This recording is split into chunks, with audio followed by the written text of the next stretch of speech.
Inside a quiet office, an elderly woman spent weeks methodically shredding mountains of secret files, ignoring the frantic hunt by the White House and Congress for those very papers.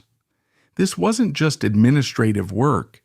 It was the deliberate destruction of the most dangerous blackmail material in American history, erasing the leverage J. Edgar Hoover held over presidents. She stood as the final gatekeeper, choosing to incinerate the truth rather than break her promise to a dead man, effectively blinding the world to the FBI's darkest era. Helen Gandy was far more than a secretary. She was the living black box of the FBI, the only person who knew where every skeleton was buried, because she was the one who filed them away. She sacrificed her entire personal life, foregoing marriage and family, to serve as the invisible shadow behind the country's most feared man for over 50 years. In the end, she carried the weight of a nation's dirty laundry to her grave, proving that the most dangerous person in Washington wasn't the man in charge, but the woman who kept his secrets. In 1918, Washington was booming with new female clerks, yet society remained bound by strict Victorian codes where reputation and privacy were everything. Inside the chaotic Bureau of Investigation, J. Edgar Hoover needed more than just administrative help to bring order. He required someone who embodied that specific era's discipline and absolute silence to manage his files, and he found the perfect fit in Helen Gandy. Helen Wilberforce Gandy was born on April 8, 1897. Though she may have been born in Indiana, her soul was undeniably forged in the stoic conservative ethos of Rockville, New Jersey.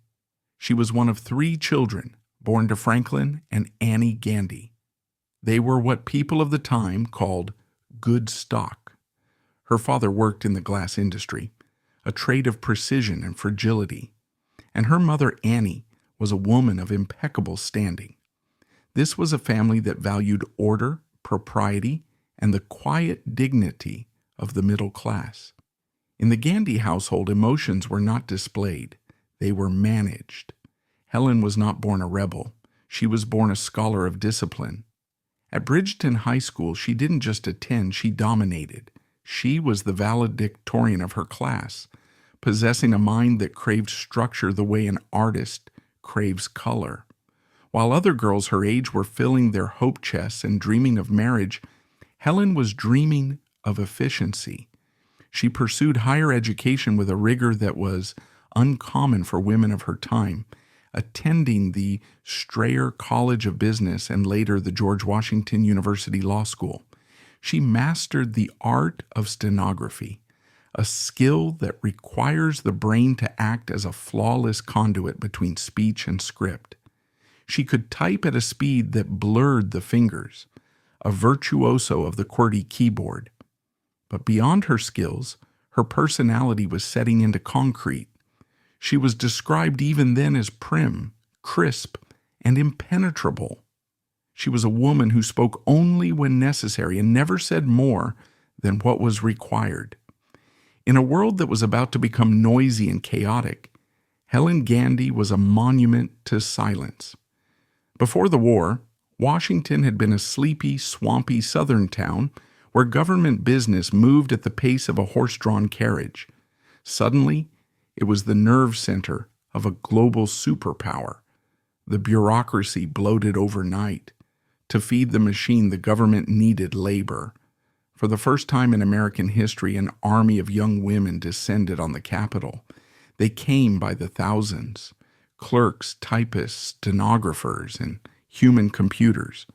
They lived in boarding houses, ate in cafeterias, and filled the marble hallways with the clatter of heels. They were the invisible gears of the government, essential, but viewed by the men in power as interchangeable parts. Helen Gandy was 21 years old when she arrived in this city of transients. She was a small fish in a massive ocean of government workers. After a brief, forgettable stint as a floor walker in a department store, a job far too chaotic and public for her tastes, she landed a position as a file sorter at the Department of Justice. The Department of Justice in 1918 was not the gleaming agency of law and order we imagine today. It was a mess. The Bureau of Investigation was an erratic, often incompetent organization, filled with political hacks, untrained detectives, and patronage hires. Files were lost. Secrets were leaked. It was a place where information went to die. Into this chaos stepped two people who would change everything. One was Helen Gandy. The other was a 24-year-old special assistant named John Edgar Hoover. The date was March 25, 1918. The meeting likely took place in a cramped office piled high with case files. J. Edgar Hoover was a young man possessed by a demon of ambition. He was paranoid, fastidious, and deeply insecure. He viewed the sloppiness of the Bureau with physical disgust. He dreamed of a modern scientific police force, a fortress of logic where nothing was ever lost and everything was categorized. But he was drowning in paperwork. He needed someone who could organize his mind. He didn't want a secretary in the traditional sense. He didn't want someone who would gossip by the water cooler or flirt with the agents. He wanted a soldier. When Helen Gandy sat across from him, Hoover didn't see a young girl. He saw a mirror image of his own neuroses. She sat with a straight back, hands folded, eyes clear and unblinking. She radiated a cold, crisp competence that calmed his anxiety. During the interview, Hoover asked the question that would determine the fate of the FBI for the next half-century. It was a test. He asked about her future plans. In 1918, the expected answer from a woman of her age was, "I hope to work for a few years until I find a husband." To Hoover, this was the wrong answer. Marriage meant distraction. Marriage meant children. Marriage meant leaving the Bureau. Helen looked him in the eye and stated plainly, "I have no immediate plans to marry." It was a vow of celibacy, though neither of them likely realized it at the moment. She was pledging her life to the job. Hoover hired her on the spot. He had found the one person who understood that order was not just a preference. It was a moral imperative. The bond was instantaneous and professional. When Hoover was promoted to assistant director of the Bureau of Investigation in August 1921, his first act was a frantic display of dependency. Gandy was away on vacation. Hoover, facing the mountain of new responsibilities, realized he could not function without her. He sent a telegram insisting she return immediately to join him at his new post. She cut her vacation short. She returned. She never left his side again. In 1924, when Hoover was named the director of the Bureau, Gandy was the first person he brought into the inner sanctum. Over the next 5 decades, her job titles would shift from clerk to office assistant in 1937 to executive assistant in 1939. But these were just words on paper. Her true role was far more significant. She was Hoover's external brain. They constructed a workspace that was a physical manifestation of their shared psychology. Gandy's desk was situated in the anteroom, guarding the heavy wooden door to Hoover's private office. She became the ultimate filter. Biographers have famously described her countenance during these years as reminiscent of Cerberus at the gates of hell. Nothing reached the director without passing through the hands of Miss Gandy. No phone call was put through unless she deemed it worthy. No letter was placed on his desk unless she had read it first. No visitor, not even senators or generals, walked through that door without her nod. Their relationship was a masterpiece of Victorian formality, frozen in time. For 54 years, through the Great Depression, the rise of fascism, the Cold War, and the counterculture revolution, he never once called her Helen. To him, she was always, unfailingly, Miss Gandy. If he was angry, the name Miss Gandy would be barked like a gunshot across the office, sending junior agents scrambling for cover. If he was pleased, it It was spoken with a curt nod. In return, she addressed him only as Mr. Hoover. They were like two royals in a court of their own making, observing a protocol that no one else understood. But do not mistake this formality for distance. It was intimacy. Gandy managed every aspect of his existence. She paid his personal bills. She balanced his checkbook. She kept track of his medical appointments and his diet. She bought his suits. She even selected the Christmas gifts he sent to his friends and political allies. She knew his shoe size, his fears, his prejudices, and his enemies. While Hoover was the face of the FBI, the G-man on the cereal boxes, and in the newsreels, Helen Gandy was the operating system. She created the filing procedures that turned the FBI from a chaotic mess into a terrifyingly efficient machine. She developed the color-coded routing slips. She enforced the formatting rules that mandated wide margins and specific vocabulary. By the 1930s, as the FBI hunted gangsters like John Dillinger and Babyface Nelson, the legend of Miss Gandy began to grow within the Bureau. Agents, tough men who kicked down doors and engaged in shootouts, were terrified of her. They knew that a rude word to Miss Gandy, or a typo in a report she reviewed, could mean professional suicide. She could manipulate careers silently. A displeasure expressed by Gandy could result in an agent being transferred to the Siberia of a rural field office in Montana or Butte. With the physical infrastructure of the secret archive now established in those unassuming brown lockers, the stage was set for a 50-year accumulation of power. However, a filing cabinet is merely metal and paint until it is filled.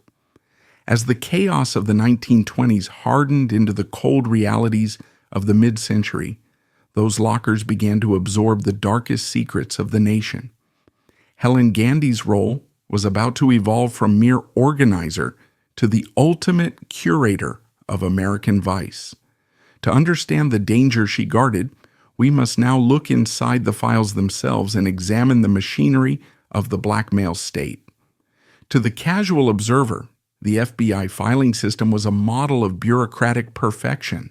It was vast, indexed, and cross-referenced. But there was a ghost in the machine. Helen Gandy and J. Edgar Hoover had realized early on a fundamental truth of power. Information is only valuable if you control who sees it. If a scandalous report on a senator was filed in the general records, a low-level clerk might stumble upon it. Rumors would spread. The leverage would be lost. So Gandy engineered a system of administrative apartheid. She divided the Bureau's most sensitive intelligence into two specific categories that existed outside the official record: the official confidential files and the personal and confidential files. The official confidential files were the heavy artillery. These contained the dirt. They held the derogatory information on high-ranking government officials, the evidence of sexual peccadillos, the financial improprieties, and the whisper networks of Washington. Gandy did not file these in the central records room, a cavernous hall filled with thousands of cabinets. Instead, she kept them in her own office, in a row of nondescript brown lockers that looked like they might hold office supplies or winter coats. She developed a coding system that was deceptively simple yet impenetrable to outsiders. She used deliberate mislabeling. If you were an enemy spy or a snooping journalist looking for the file on Richard Nixon, you would scan the N section and find nothing but mundane correspondence. The real file, the one containing reports of Nixon's perceived instability and past associations, was filed under obscene matters. It was a stroke of genius. Gandy was not just a filer. She was a librarian of vice. She knew that to hide a tree, you must plant it in a forest. But in this case, She planted the poisonous trees in a private garden to which only she held the key. Every morning, agents would drop pink slips on her desk, inter-bureau memos containing raw intelligence. Gandy would read them with a dispassionate eye. If a memo contained sensitive political dynamite, she would mark it for the OC file. She would type the index card herself. She would walk to the brown lockers, unlock them, and slide the poison into its slot. For decades, the FBI operated as two separate agencies. There was the public FBI, fighting bank robbers and kidnappers, and there was the private FBI, run by Hoover and Gandy, which functioned as a domestic intelligence agency gathering blackmail material on the American leadership class. One must pause to consider the psychological toll of this work. Helen Gandy was a woman raised in the strict puritanical atmosphere of Victorian New Jersey. She was a woman who, by all accounts, lived a life of spotless morality. She did not drink to excess. She did not curse. She did not engage in illicit affairs. Yet, every day for 8 to 10 hours, she swam in the raw sewage of American life. She transcribed the wiretaps from Martin Luther King Jr.'s hotel rooms. She typed the salacious reports regarding President John F. Kennedy's liaisons with Judith Exner, a woman with ties to the mafia. She read the detailed accounts of homosexual encounters involving prominent senators who publicly preached family values. She was the first person to read the suicide letter of an aspiring actress or the desperate plea of a compromised politician. She saw the photographs. She heard the tapes. How did she reconcile this? How did a woman of such good stock become the curator of such filth? The answer lies in her absolute compartmentalization. To Gandy, these were not stories about human beings. They were data points. They were ammunition for the boss. She viewed her role not as a voyeur, but as a protector of the state. In her mind, knowing the sins of the powerful allowed Hoover to keep them in check. If the president was compromised, Hoover needed to know so he could protect the country. She developed a demeanor of aggressive neutrality. Agents recall that you could never read Miss Gandy's face. She could be typing a report on a gruesome murder or a letter to a fan of the FBI, and her expression remained exactly the same. Focused, lips pressed into a thin line, eyes on the page. She was the ultimate shock absorber. Hoover was a man of volatile emotions, prone to rages, paranoia, and sudden enthusiasms. Gandy was the dampener. When he wanted to fire an agent in a fit of pique, Gandy would often hold the paperwork on her desk for a day or two, waiting for his temper to cool. When he wrote a particularly venomous letter to a critic, she would sometimes edit the language to make it more directorial, saving him from his own worst impulses. She wasn't just following orders, she was curating the director's persona. She smoothed his rough edges and sharpened his knives. As the decades rolled on, the legend of Miss Gandy grew. In the hallways of the Department of Justice, she was feared almost as much as Hoover himself. New attorneys general, the men who were technically Hoover's bosses, would arrive in Washington with big ideas about reeling in the FBI. They would soon learn the reality of the building's geography. Robert F. Kennedy was perhaps the greatest threat Hoover ever faced. When his brother John F. Kennedy became president in 1961, Bobby became the Attorney General. He was young, brash, and he despised Hoover. He viewed the director as a dangerous relic. Hoover in turn viewed Bobby as a sneaky little shyster. Bobby Kennedy decided he was going to break the protocol. He wanted direct access to his subordinate. He was tired of his calls being screened by the stone-faced woman in the anteroom. So he ordered a direct telephone line installed on Hoover's desk, a hotline that would bypass the switchboard and bypass Miss Gandy. Technicians arrived. They drilled holes, They laid the wire. They placed the red phone right on the director's mahogany desk. When Hoover walked in and saw it, he didn't scream. He didn't rip the wires out of the wall. He simply buzzed for Miss Gandy. When she entered, he pointed to the phone. "Miss Gandy," he said, his voice dripping with icy calm, "put that damn thing on your desk. That is where it belongs." And that is exactly what happened. The technicians were called back. The phone was moved to the anteroom. Even the brother of the President of the United States, the chief law enforcement officer of the land, could not speak to J. Edgar Hoover unless Helen Gandy allowed it. When the red phone rang, Gandy answered.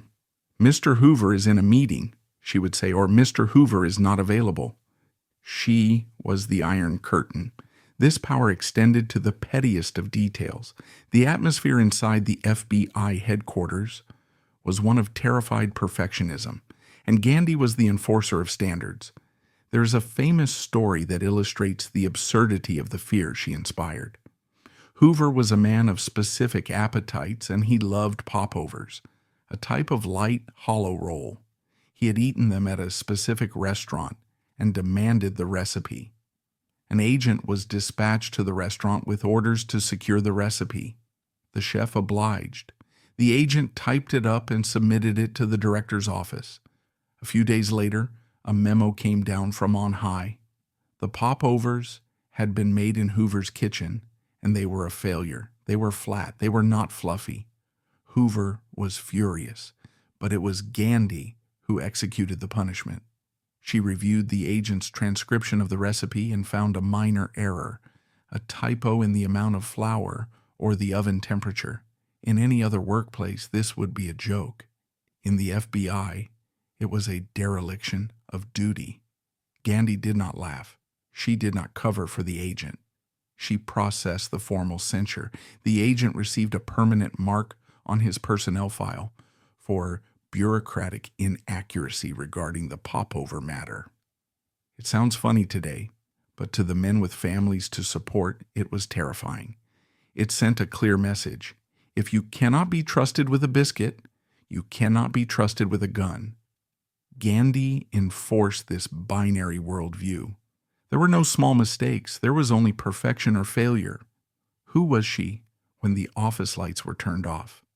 This is the hardest question to answer, for Helen Gandy successfully erased her own life long before she erased Hoover's files. She never married. She had no children. She lived in a modest apartment in Northwest Washington, D.C., a space that was as orderly and quiet as her office. She was not a socialite. You would not find her at the Georgetown cocktail parties where the rest of Washington gossiped and drank. Her life was a series of rituals. She woke early.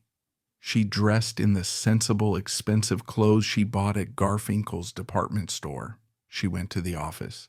She worked until Hoover left, often late into the evening. She went home. But there was one crack in the armor, one glimpse of a soul that craved something other than paper and ink.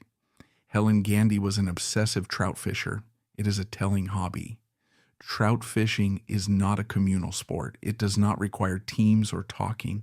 It requires silence. It requires standing alone in a cold stream, waiting with infinite patience for a flicker of movement beneath the surface.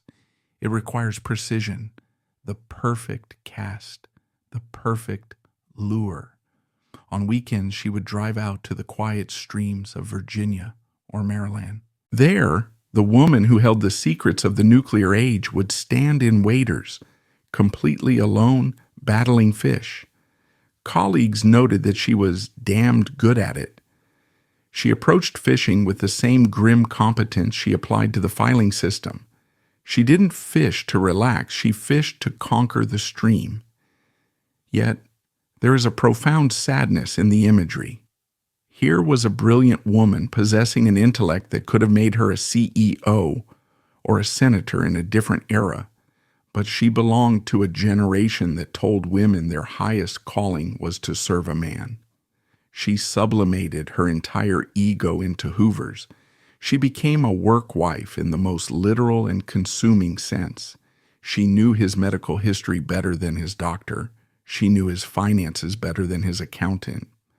When Hoover's mother died, the only woman he ever truly loved, it was Gandy who handled the funeral arrangements. Gandy who stood by him as he wept. She provided him with the emotional stability he lacked, yet received zero public credit. She was content to be the shadow. But as the 1960s turned into the 1970s, the shadow began to lengthen. The world outside the FBI fortress was changing. The civil rights movement, the anti-war protests, the sexual revolution. The country was becoming something Hoover didn't understand and Gandy couldn't file away. Hoover was aging. His face was sagging, his hands shaking. Critics were calling for his resignation. They called him a tyrant, a dinosaur. Gandy, now in her 70s, remained the stalwart defender. She circled the wagons. As Hoover's physical health declined, Gandy worked harder to maintain the illusion of his vigor. She controlled his schedule more tightly, shielding him from exhaustion and from the press. They were two relics holding on to power in a city that wanted them gone. On the morning of May 2nd, 1972, the call came. J. Edgar Hoover had been found dead in his bedroom at his home on 30th Place. He had died of a heart attack during the night. The king was dead. For the rest of the world, this was a moment of shock, of breaking news bulletins and political eulogies. For Helen Gandy, it was the starting gun. She did not collapse. She did not take the day off to mourn. She arrived at the Department of Justice building before most of the staff. Her face was a mask of granite. She knew what had to be done. She had likely discussed this moment with Hoover for years. The official confidential files, the blackmail, the obscene matters. They could not remain. If Hoover died, the files were vulnerable. The vultures, as Hoover called the liberal politicians in the press, would descend. They would tear open the brown lockers. They would expose the decades of illegal surveillance, the petty vindictiveness, the abuses of power. They would destroy the reputation of the man she had served for 54 years. Helen Gandy walked into her office. She looked at the brown lockers. She unlocked the heavy metal doors. She picked up the phone and called the logistics department.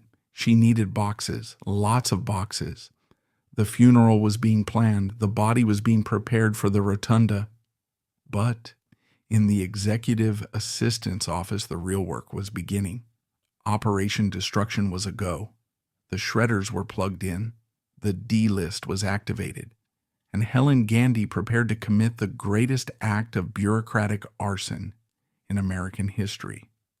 The order to destroy had been given, and the machinery of erasure was humming to life within the privacy of the director's suite. Yet outside those heavy doors, the political sharks were already circling. The death of J. Edgar Hoover was not just a tragedy for the Bureau, it was a signal flare to the Nixon White House that the legendary official confidential files were finally vulnerable. As Gandy began to pack her boxes, a high-stakes collision course was set between the loyal secretary and the desperate president. The race to control history had begun. On the morning of May 3, 1972, the flags in Washington were flying at half-mast. The body of J. Edgar Hoover lay in state, a heavy silence draping over the Capitol. But inside the White House, there was no silence. There was panic. President Richard Nixon did not mourn Hoover. He feared him. For years, Nixon had known that Hoover held a file on him, a file that likely contained details about Nixon's past campaigns, his finances, and perhaps even darker secrets. Now that the old man was dead, Nixon was terrified that those secrets would fall into the hands of his enemies. Nixon acted fast. He appointed L. Patrick Gray III as the acting director of the FBI. Gray was a Nixon loyalist, a former submarine commander with a square jaw and a naive belief in the chain of command. he was given one implicit order: secure the FBI, find the files, bring them to the White House. Gray arrived at the Department of Justice building like a captain boarding a ship that had already been scuttled. He walked into the director's suite on the 5th floor, expecting to take command. Instead, he walked into the domain of Helen Gandy. The confrontation between L. Patrick Gray and Helen Gandy is one of the most pivotal yet understated scenes in American political history. It was a clash of two worlds. On one side stood Gray, a man of the new era, holding a presidential commission, technically the most powerful law enforcement officer in the country. On the other side stood Gandy, a 75-year-old secretary, holding nothing but a ring of keys and 50 years of institutional memory. Gray didn't stand a chance. He found Gandy in her office, surrounded by boxes. She was calm, polite, and utterly immovable.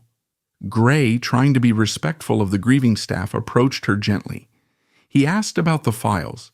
He specifically asked about the secret files everyone whispered about. Gandy looked him in the eye, the same steel gaze that had terrified agents for decades, and lied.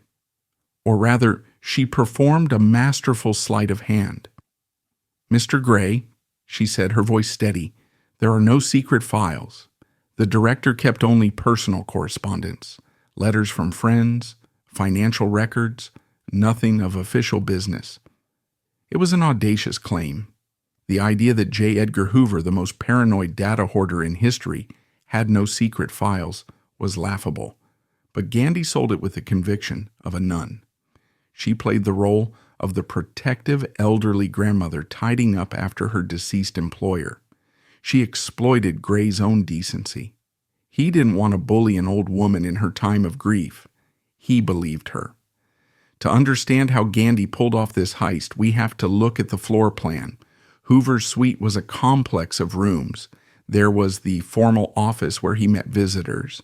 There was the private office. And then there was the dressing room and Gandy's anteroom. The official confidential files, the blackmail, were located in the brown lockers in Gandy's anteroom and Hoover's dressing room. When Gandy took Gray on a tour of the suite to show him what she was packing, she skillfully guided him. She showed him the innocuous filing cabinets containing general administrative papers. She pointed to the boxes she was packing and said, "This is just personal mail." Gray, overwhelmed by the size of the job and the strange atmosphere of the bureau, made a fatal error. He ordered that Hoover's private office be sealed with crime scene tape to preserve the records. But he did not seal Gandy's anteroom. He effectively locked the front door, but left the bank vault wide open. As soon as Gray left the room to attend to other business, Gandy went to work. She had bought herself time. She had convinced the acting director that the radioactive material in the brown lockers was nothing more than Christmas cards and tax returns. Now, she had to make it disappear. The atmosphere on the 5th floor of the FBI building during the week of May 3rd to May 12th was surreal. While the nation watched the funeral proceedings on television, a skeleton crew of loyalists was working feverishly behind the scenes. Gandy was not alone.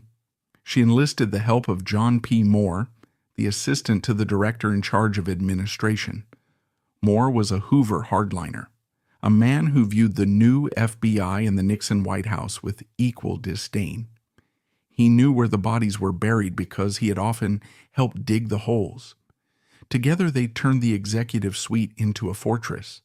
They didn't just pack files, they curated the destruction. Gandy went through the official confidential index. She pulled the files on the Kennedy brothers. She pulled the files on Martin Luther King Jr.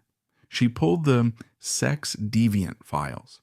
She worked with a speed that belied her age.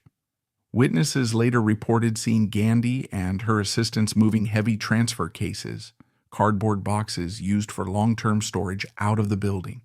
But they couldn't just walk out the front door with files labeled blackmail. They had to disguise the operation. They mixed the explosive files with genuine personal items. A box might contain a priceless dossier on a Soviet spy ring, sandwiched between Hoover's collection of antique coins and a stack of fan mail from 1955. They created a smoke screen of banality. The physical labor was immense.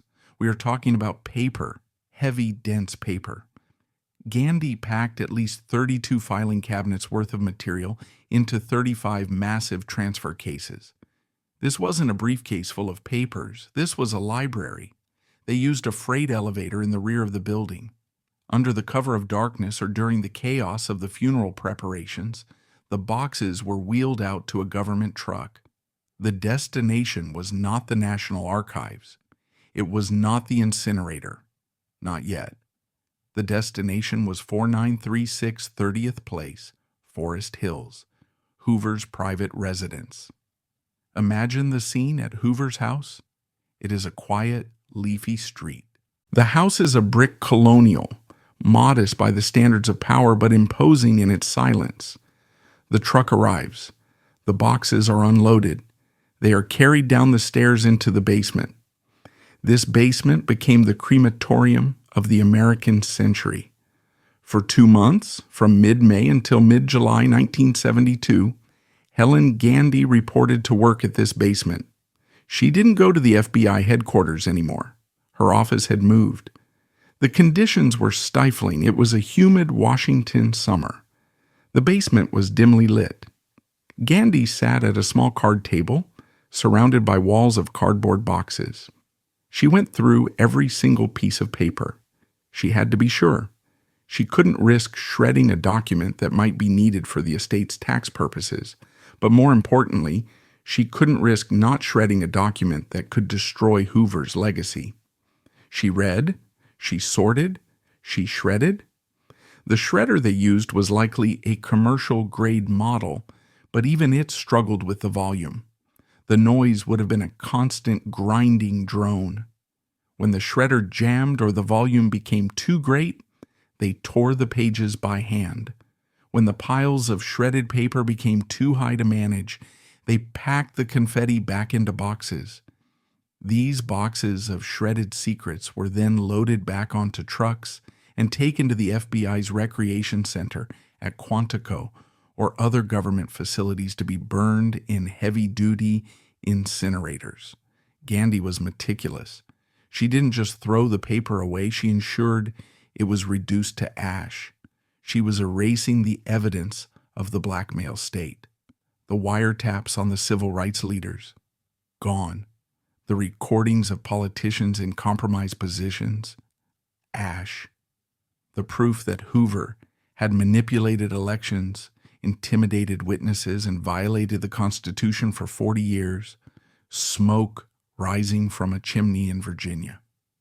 There's a strange and chilling footnote to this basement operation, one that suggests the conspiracy went deeper than just the FBI.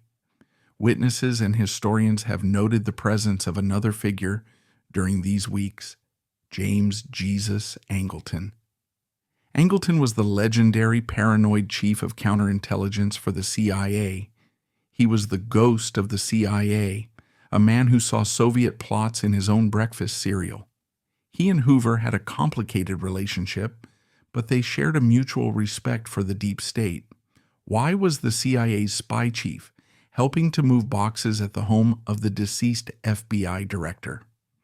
Some theories suggest Angleton was there to ensure that files related to the CIA, specifically the illegal collaborations between the FBI and CIA in domestic spying, were also destroyed.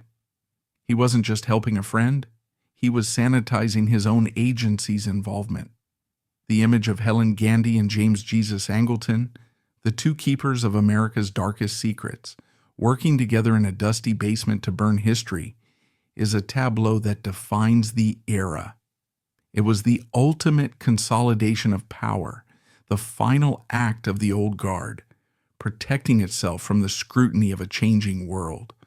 Back at the Department of Justice, the cracks were beginning to show. L. Patrick Gray was starting to realize he had been duped.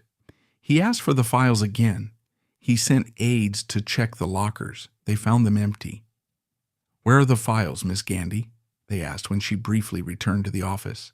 "I told you," she replied with maddening consistency. "There were no files, only personal papers. I have moved them to Mr. Hoover's residence to settle his estate." Gray was paralyzed. He couldn't raid the home of the dead hero. He couldn't arrest the grieving grandmother. He was trapped in a web of decorum that Gandy spun around him. By the time Gray realized the magnitude of what had happened, it was July. The basement at 30th Place was empty. The boxes were gone. The shredder was silent. Helen Gandy officially retired.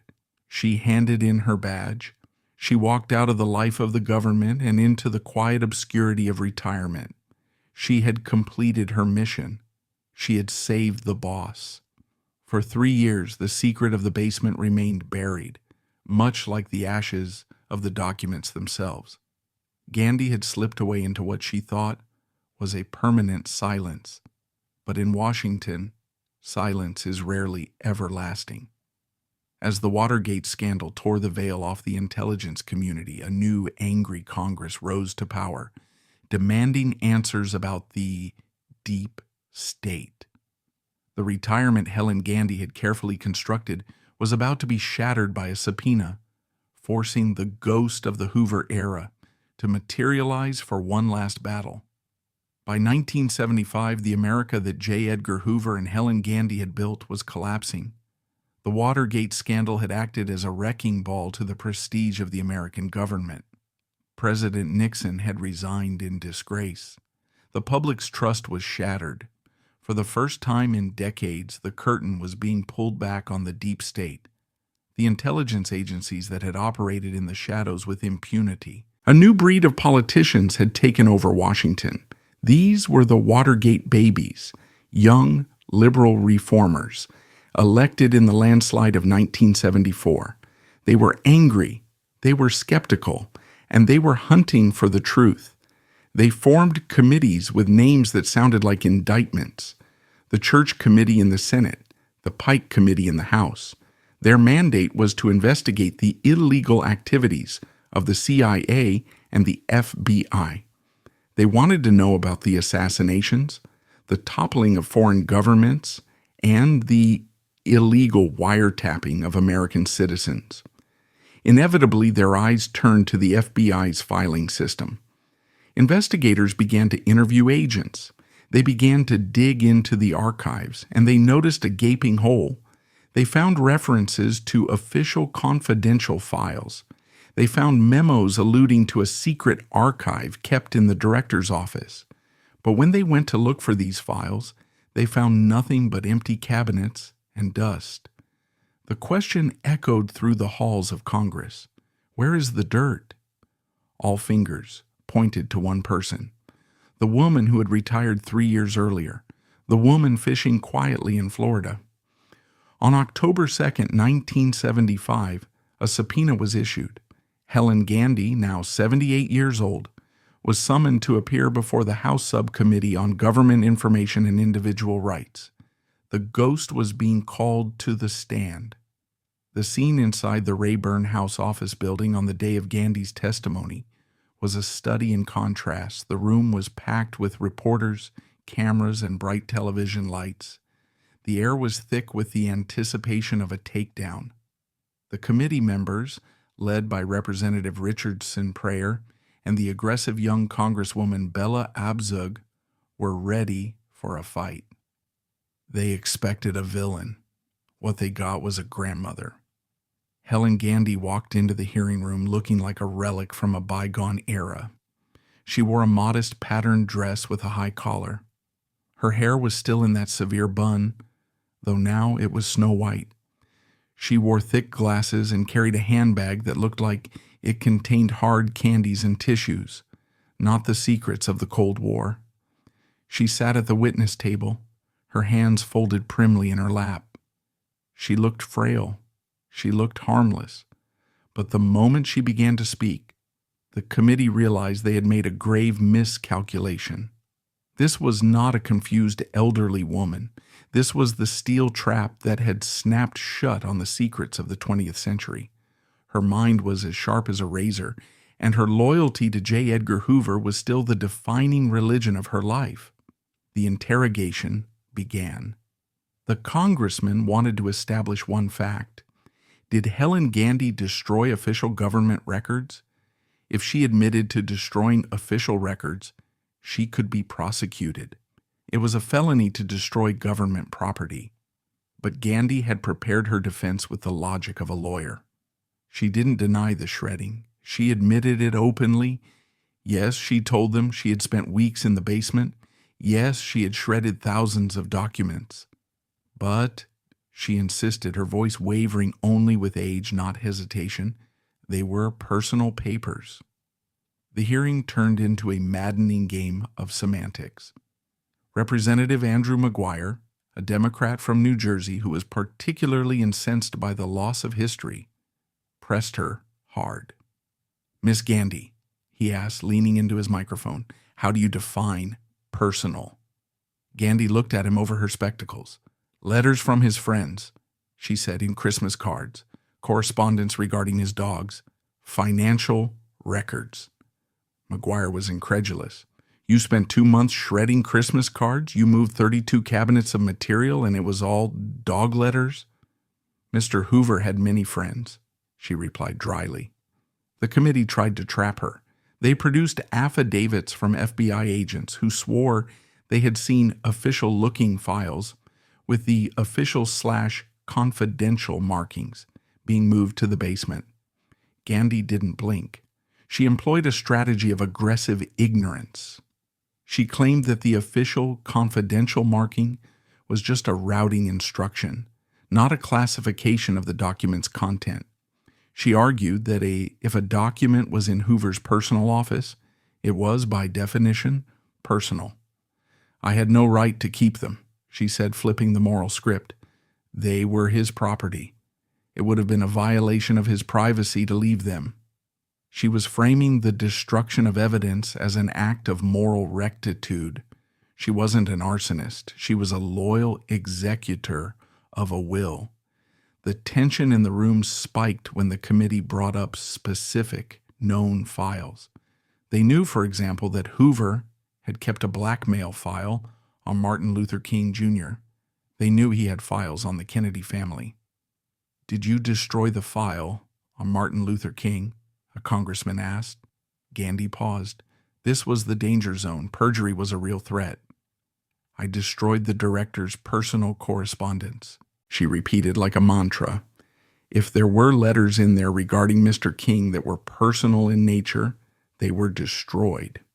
She was drawing a distinction that didn't exist. In Hoover's world, the political was the personal. His hatred of King was personal. Therefore, the wiretaps were personal. Therefore, destroying them was justified. The committee members were visibly frustrated. They were lawyers and politicians, used to bullying witnesses into submission. But Gandy was immune to bullying. She had spent 54 years managing J. Edgar Hoover, a man whose temper made these congressmen look like schoolboys. She had survived the pressure cooker of the FBI's inner sanctum. A few hours under hot lights was nothing to her. At one point, Representative McGuire, red-faced with frustration, practically shouted, "I find your testimony very hard to believe, Miss Gandy." Gandy simply looked at him, her expression unchanged, and said, "That is your privilege, sir." It was a devastating shutting down of the conversation. She was polite, deferential, and completely unhelpful. She offered them nothing but the shell of the truth. The hearing lasted for hours, but it achieved nothing. Gandy admitted to the act of destruction but denied the criminal intent. She claimed ignorance of the historical value of the papers. "I was not interested in history," she told them. "I was interested in carrying out Mr. Hoover's wishes." In truth, she knew exactly what she had done. She knew she had saved Hoover's reputation. If she had left those files, the headlines in 1975 would have been cataclysmic. Hoover blackmailed presidents. Hoover spied on King. Hoover ignored Mob. By destroying the evidence, she ensured that while rumors would persist, the proof was gone. The smoking gun was ash. The committee eventually dismissed her. They had no hard evidence to charge her with a crime. The files were gone, and without the files, they couldn't prove the files were official. It was a perfect tautology. As Helen Gandy gathered her handbag and stood up to leave the witness table, there was a sense of defeat in the room. The most powerful government on earth had just been stonewalled by a 78-year-old retired secretary. She walked out of the Rayburn building, past the flashing cameras, and got into a taxi. She had won. After the 1975 hearings, Helen Gandy vanished for good. She sold her apartment in Washington, D.C. She was done with the city. It had changed too much. It had no respect for the old ways. She moved to DeLand, Florida. It was a quiet, sleepy town, far removed from the intrigues of the Beltway. Her life in retirement was aggressively ordinary. She lived in a small, tidy house. She didn't give interviews. Authors and historians tracked her down, begging for a moment of her time. They offered her money for a memoir. They appealed to her sense of history. "Tell us the truth," they wrote. "Tell us what was in the files." She never replied. She never wrote a book. She never sat for a tell-all. To the neighbors in DeLand, she was just Miss Gandy, the nice old lady who liked to fish. They had no idea that the woman buying oranges at the supermarket was the only person who knew the full truth about the Kennedy assassination investigation. They didn't know she carried the secrets of the atomic age in her head. She spent her final years, as she had spent her career, in a self-imposed fortress of solitude. She corresponded with a few old FBI loyalists, exchanging pleasantries, but never discussing business. The code of silence she had signed in 1918 held firm until the very end. But as she sat on the humid porches of Florida watching the rain, one has to wonder if she was haunted. Did she remember the voices on the tapes? Did she remember the desperation in the letters she had fed into the shredder? Or was she at peace, confident in the belief that she had served her king faithfully? In the eyes of history, she is often painted as a villain, an enabler of tyranny, a destroyer of truth. But in her own eyes, she was the ultimate civil servant. She believed that the reputation of the Bureau was more important than the messy reality of the truth. She believed that some things were simply too dangerous for the public to know. Having successfully defended the fortress one last time, Gandy retreated to the anonymity of Florida, taking the truth with her. The hearings were over, the cameras were gone, and the secrets remained safe. But mortality is the one subpoena that cannot be ignored. As the years turned into decades, the final chapter of her life approached, bringing with it the permanent sealing of the historical record. We are left now to sift through the ashes and ask the final difficult questions about the legacy she left behind. The end came as quietly as the life that preceded it. On July 7, 1988, in the sticky heat of a Florida summer, Helen Gandy's heart stopped beating. She was 91 years old. There was no state funeral. There was no lying in state at the Capitol Rotunda. There were no flags lowered to half-mast across the country. The death of the woman who had effectively run the FBI for half a century was noted in the back pages of newspapers, buried beneath local crime reports and advertisements. The New York Times ran an obituary identifying her as J. Edgar Hoover's secretary. It mentioned the controversy of the files in passing, treating it as a historical footnote. But few people reading the paper that morning understood the magnitude of what had just passed from the earth. With her death, the last living link to the official confidential files was severed. The combination to the lock was lost. Any hope that she might have left a deathbed confession, a hidden diary, or a stash of microfilms in a safety deposit box evaporated. She had remained true to her code until the final breath. She had not cashed in. She had not sought fame. She had simply held the line. Her funeral was modest. She was buried in the family plot far away from the marble corridors of Washington. It was the final successful act of a life spent in the shadows. She had managed to slip away from history without ever truly answering for what she had done to it. To understand the true legacy of Helen Gandy, we must stop looking at what is there and start looking at what is missing. Historians often speak of the fog of war. In the case of the 20th century American government, we deal with the Gandy void. Because of those frantic weeks in the basement in 1972, there is a lobotomy in the brain of American history. We have the official records, the sanitized reports, the finalized memos, but we are missing the raw data of power. We will never know what vanished up that chimney. The unspoken agreements that shaped presidencies, the recorded whispers that could have rewritten the history of the Cold War, and the private sins of public saints, all of it was reduced to smoke and ash. She didn't just destroy paper, she destroyed the accountability of the state. By turning the shredder on, she ensured that J. Edgar Hoover would forever remain an enigma. Was he a patriot who went too far, or was he a monster who held democracy hostage? Because of Gandy, we can never fully judge him. She robbed us of the evidence needed for a verdict. She proved that in the game of history, the person who controls the archive controls the truth. She was the ultimate editor, cutting the scenes that didn't fit the narrative she wanted to preserve. Helen Gandy serves as a chilling case study in what philosopher Hannah Arendt called the banality of evil, though in Gandy's case it might be better termed the banality of loyalty.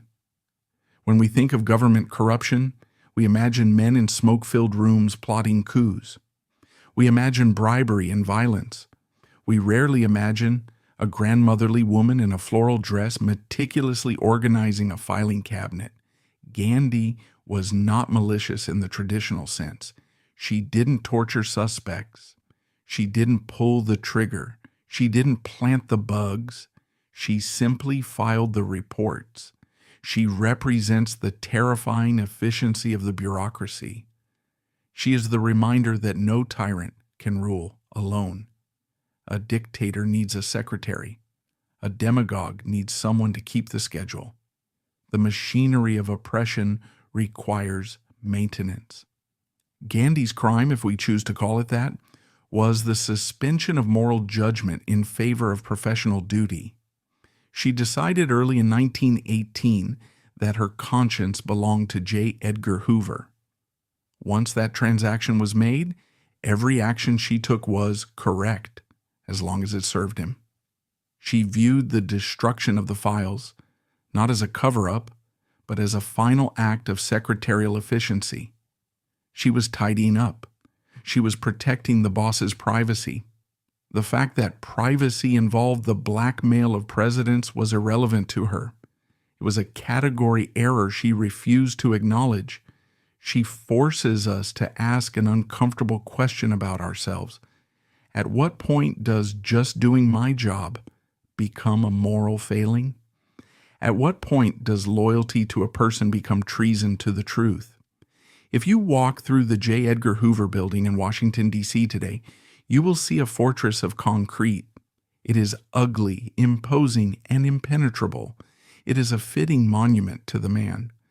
But there is no statue of Helen Gandy. There is no plaque, yet she is everywhere in that city. Every time a politician deletes an email server to hide correspondence, they are channeling Helen Gandy. Every time a government agency redacts a document until it is a page of black ink, they are following the Gandy protocol. Every time a whistleblower is silenced by the crushing weight of administrative procedure, Gandy's ghost is in the room. She invented the modern art of the cover-up. She showed the world that if you are quiet enough, efficient enough, and boring enough, you can get away with almost anything.